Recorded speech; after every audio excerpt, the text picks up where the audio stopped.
Chelsea Green Publishing presents Love, Nature, Magic, Shamanic Journeys into the Heart of My Garden, written and read by Maria Rodale. Introduction. What is shamanism and shamanic journeying? Let's get something clear right up front. I am not a shaman. My friend Lisa, on the other hand, is the real thing, a gifted shaman. I first met Lisa Weichel in 2013. I had just witnessed a friend of mine completely heal from a mental emotional breakdown after she attended a session with Lisa.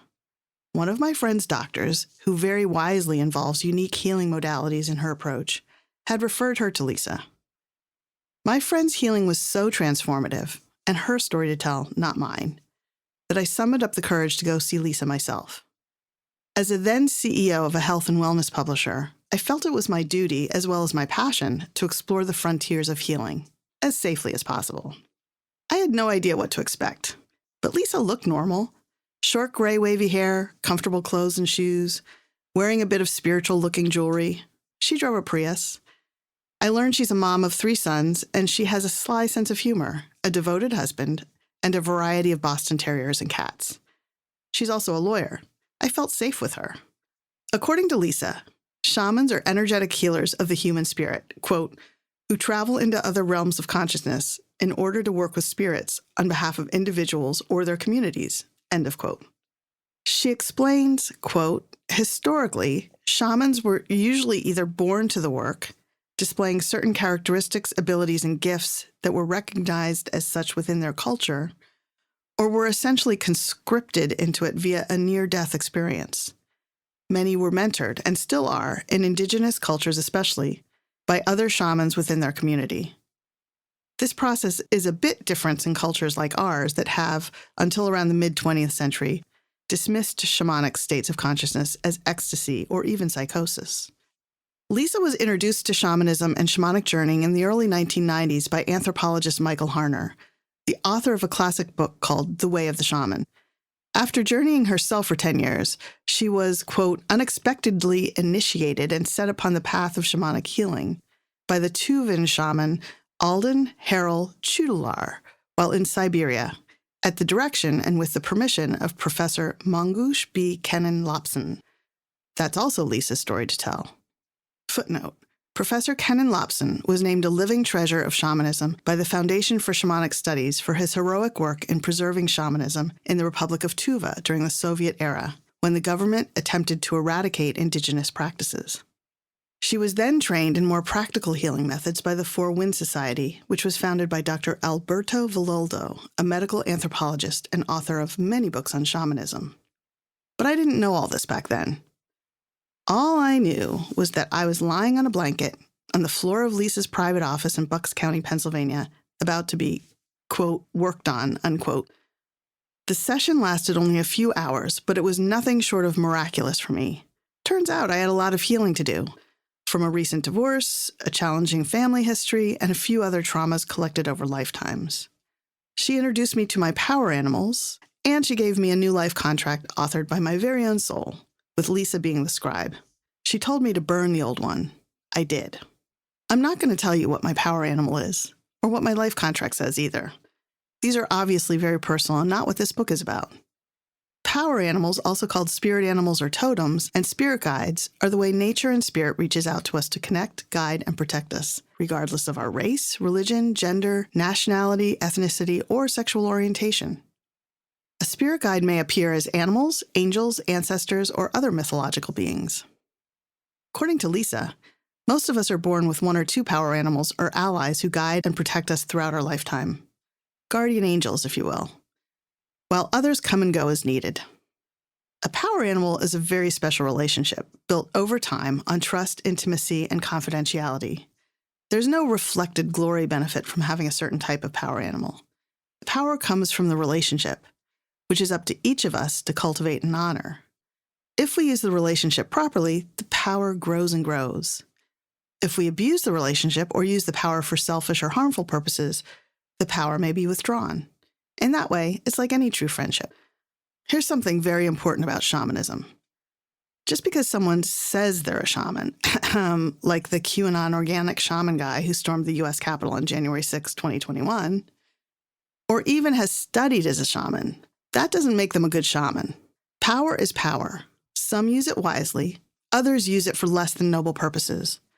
Shamans can work for good or for ill, but the primary attribute of shamans is their ability to travel to other realms of reality to retrieve information or power on behalf of individuals or communities, usually in service of healing, finding lost things, or working with nature. Lisa doesn't refer to herself as a shaman. She prefers the term shamanic practitioner. I call her a shaman, though. She uses her power with pure intent and is humble and discreet about her work, which involves healing or otherwise being of service to others. Going to see a shaman like Lisa, or even Dr. Vololdo, doesn't require shamanic journeying on your part, just like going to a doctor doesn't require you to be a doctor yourself or to follow through on all the instructions the doctor gives you. And just as you don't have to be a monk to meditate or a yogi to practice yoga, you don't have to be a shaman to do shamanic journeying. At my first meeting with Lisa, we didn't talk about journeying. What I experienced during our first session felt like what I now know as a shamanic journey, but at the time, I had no idea what journeying was or how to do it. All I knew was that during that session, in my mind's eye, I saw deeply moving and bizarre things that gave me a new perspective on my life. And because I had experienced a vivid dream about my power animal even before this session, Lisa naming it validated the entire experience for me. Here's how Lisa explains it. Quote, "During a session, I actually journey on your behalf and work with your allies to work with your soul to, among other things, shift its patterns and, if directed to do so, retrieve a power animal to help you integrate the work. You do not journey during our session. You relax and enter into a meditative state. Almost everyone I work on, when in that relaxed state, sees stuff, but you do not journey as you do not consciously travel to another realm with intent." End of quote. All I knew was that after the session ended, I felt a deep sense of healing and was curious to know more. A few months after I saw Lisa for the first time, I went to a spa for a break from the stresses of life and my job. Out of a sense of quiet desperation about my future, mixed with my constant drive to do research, I made an appointment with the psychic. I look at psychics the way I look at everything. It's all research. She told me that I needed to go to the Redwoods. What I was searching for could be found there. The Redwoods comment went into my mental file folder on psychic exploration, and I went home. The very day I returned to the office, I found an invitation to speak at the Eco Farm Conference at Asilomar, a retreat center on the Monterey Peninsula in California. The conference would be at the time of my birthday in early 2014. I immediately knew I wanted to go because my father had also spoken at Asilomar, and I remembered him talking about it with a sparkle in his eye. Plus, animal behaviorist and autism activist Temple Grandin would be presenting at the conference, and I really wanted to hear her speak. Additionally, I had always wanted to check out Esalen, the iconic spiritual education center in Big Sur, about 90 minutes drive south of Asilomar. Coincidentally, Esalen happens to be near a redwood forest. To be completely honest, as a recently divorced woman, I was assuming the psychic meant that I would find a boyfriend in the redwoods. Instead, I found shamanic journeying. On the weekend I would be there, the Esalen scheduled offered only one workshop that caught my interest, a spiritual massage and shamanism session with the Hopi-trained shaman Bo Montenegro and a Brazilian spiritual healer whose name was Maria Lucia Bittencourt Sauer. Look, this is how the universe works. Maria is my name. Lucia is my youngest daughter's name. Shamanism is interesting to me. I signed up. I later found out that Maria Lucia had a daughter named Maya who is the exact same age as my oldest daughter, Maya. At Esalen, for the first time, I took part in a guided journeying session while someone was drumming. After Bo spoke a special set of words to, quote, open sacred space, end of quote, as the practice is known, we all reclined in a circle on the floor, made comfortable with pillows and blankets.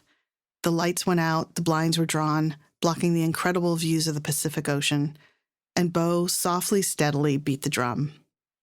As I journeyed, I was gobsmacked by the clarity and beauty of what unfolded inside my psyche. Visual experiences filled with animals and symbols. I felt myself flying and receiving strange messages. When the drumming stopped, we all shared our journeys, Each person's journey was completely different, and all of them were spectacular and magical. I was hooked. I wanted to learn everything about journeying. I left Esalen excited, but also disoriented. Reality as I had known it shifted. Now I felt like I had found a door to a secret universe. As a birthday gift to myself, I drove up Route 1 to stay one night at the Post Ranch Inn, which had been on my hotel bucket list because of its eco-conscious reputation and spectacular architecture, perched high above the Pacific Ocean.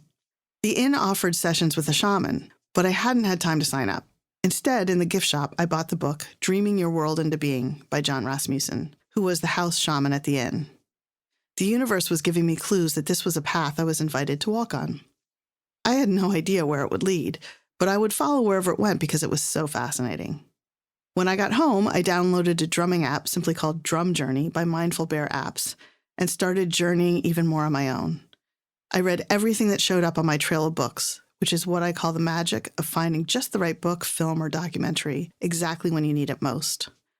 What I learned was like finding the missing pieces to a puzzle I'd been working on my whole life, trying to understand those things that unite us rather than divide us.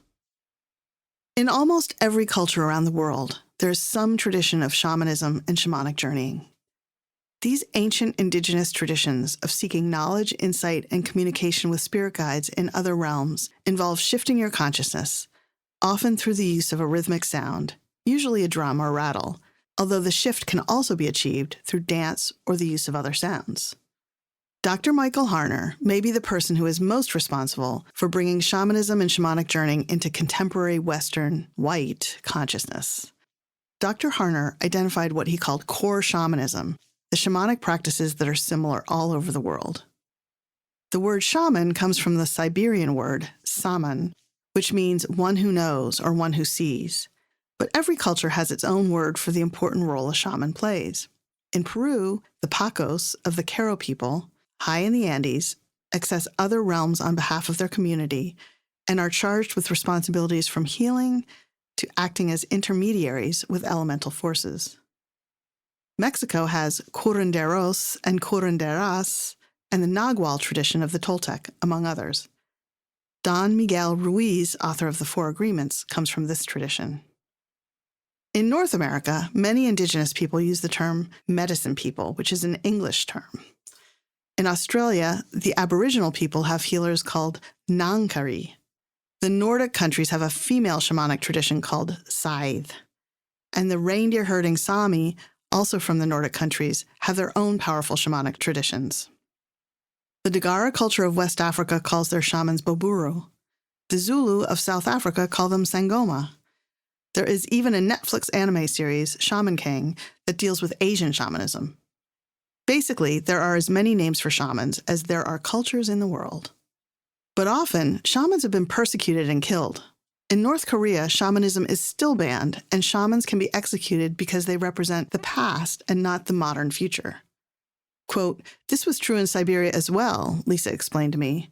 When the Soviet Union annexed Tuva in the 1940s, for instance, there was a concerted effort to exterminate all shamans, she said. In Europe and the British Isles, beginning in the 15th century, many female shamanic medicine healers were accused of witchcraft and murdered. When it comes to shamanic journeying, there are many methods in different cultures for traveling to other worlds. In the Middle East, Sufi spinning is a method to transport people to other realms. In Japan, the mystical practice of Shintoism works with nature spirits. In India and parts of Asia, meditation is the doorway into direct experience with the divine. In Europe and Scandinavia, there are pre-Christian nature-based traditions of inner exploration and traveling to other worlds, including the Celtic traditions of Ireland, Scotland, Wales, and parts of England. Many African cultures use the drum and dance to transport people, with each practicing its own unique tradition.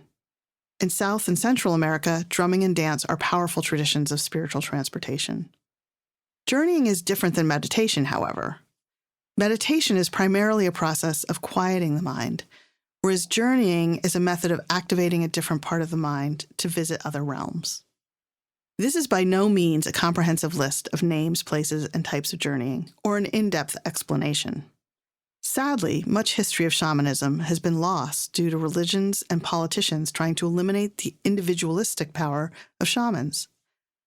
But as I learned about the wide range of shamanic traditions, I, and others like Dr. Harner before me, became convinced that there is something universal about shamanism. In all these traditions, drumming and rattling and the ringing of bells and singing and dancing play a part. Throughout history, drums were banned in many places because they are such a powerful tool for direct spiritual experiences, which can be a threat to the established order. Some cultures use medicines derived from plants, mushrooms, and even animals as part of shamanic experience. Working with everything from ayahuasca, a vining plant native to South America, to psilocybin mushrooms, peyote, mescaline from the San Pedro cactus, secretions from the cane toad, and tobacco, the pure form, without any additives to make it addictive. It seems the desire to visit inner and other worlds is universal. However, there's an important point to understand here. Using psychoactive plants or drugs is not necessary to delve into the inner world of our psyches and connect with spirit to discover insights and truths about ourselves and our world. With or without the use of entheogens, often called plant medicines, sound is the universal highway to spiritual journeying. The sound of a drum or rattle, especially. I do not use drugs to journey.